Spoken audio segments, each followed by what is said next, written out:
لە چوارچێوەی هەوڵەکان بۆ ئازادکردنی ڕۆژنامەنووسان و چاڵاکانی زیندانیکرا و سزادراوی بادینان، پارێزەرانی دۆسیەکە داوایان بۆ پێداچوونەوە بە سزای ئەو 5 کەسە لە دادگای پێداچوونەوەی هەولێر پێشکەش کرد و داواکەیان وەرگیرا. بڕیارە دادگای تەمیز پێداچوونەوە بە سزاکەدا بکات کە پارێزەرانی دۆسیەکە بە نایاسایی و نادادپەروەرانە وەسفی دەکەن. ئەم وەکو تیمێ پۆرێزەرین دۆکوکیتنشمۆفێ ڤۆن ڕۆژنامەڤۆنە و چۆڵکڤۆنێت مەدەنی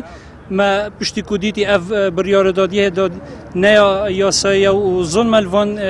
روزنامه وان و چالاک وان مدنی هات یکرین ابراهام رابین ما او بریار دادگاه تمیز که راستا خوب ریکا دادگاه تمیز هولیری و ما کتابک جین ابو دادگاه تاوان هولیری بونده اوی کیسه فرکنه دادگاه تمیزه هەولێرێ لەبەرەوەی بەڵگەکانی ناو دۆسەکە بەڵگەی زۆر لاوازم بەڵگە زۆر گەشتبینین بەڵام دەمێ ئەوە بۆ هەموو بەڕێزان ڕوون بکەمەوە ئێمە دوای ئەوەی کە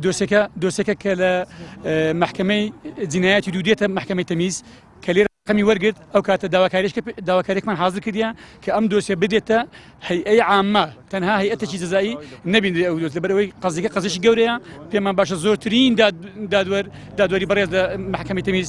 چاو پێخشاندنەوە لەو بڕیارە بکەن تا ئەو دەقی بەڕاستی ئەمە نازانین لەکوێ زیندانی نەخۆی بە پێی قانون ئەو ڕۆژێکە حکومەکە دەردەچی دەبی ڕادستی وەزارەتی کار و کاروباری کۆمەڵایەتی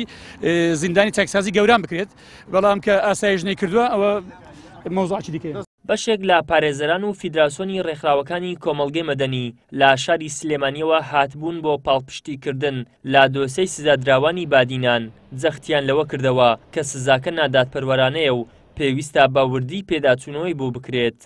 لەکردنەبەری ڕێوشێنی نائاسایی لەناو هۆڵی دادگا و کردنەبەری کۆمەڵێک ڕێکار کە هەست بەوە نەدەکراکەمە بەس لە دادگایکردنەکە چەسپاندنی یاسا و بەدیێنانی دادپەروەری بێت. و سەپاندنی سزای 6 ساڵ زیندانی بەسەر چالاکاندا هێندەی ئەوەی وەک تۆڵەکردنەوەیەک لەو چالاکانە دەردەکەوێت هێندە وەک پرۆسەیەکی دادگایکردنی دادپەروەرانە دەرناکەوێت چونکە وەک لە درێژەی دادگایکردنەکە و وتەکانی تۆمەتباراندا بە بەڵگەکان بیرران نەتوانرا هیچ بەڵگەیەکی سەلمێنەر و بڕواپێکر بخرێتە ڕوو بۆی دانەکردنی چالاکوانان. بەشێکی تریش لە پارێزەران جەخت لەوە دەکەنەوە ژمارەیەکی زۆر لە دەستگیرکراوان لە زیندانەکاندا ماونەتەوە و تاکو ئێستا ئازاد نەکراون و دادگاییش نەکراون لە نێویشاندا دوو برا هەن کە تەمەنی یەکێکیان نەگەیشتۆتە 18 ساڵ. بەجێرێ زانیاریەکانی ما کۆمەڵێک لەو دەستگیرکراوانە ماون لە ئاسایشی گشتینە لە داهاتوو ئەوانیش ڕەوانەی دادگا دەکرێن بۆ حکومدانیان دوو لەو دەستگیرکراوانە لە خوار 18 ساڵن برانە بەیەکەوە گیراون گوای ئەوانەش بەنیازی ئەوە بووینە بەشداری خۆپیشاندان و کاری چالاکیەکان بکەن.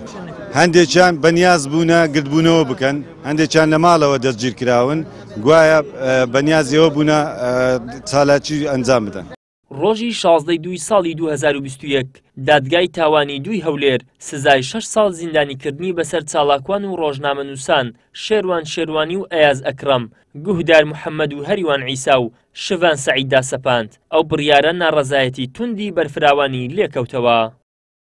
ئیدریس محەممەد کەناڵی ئاسمانی پەیام هەولێر.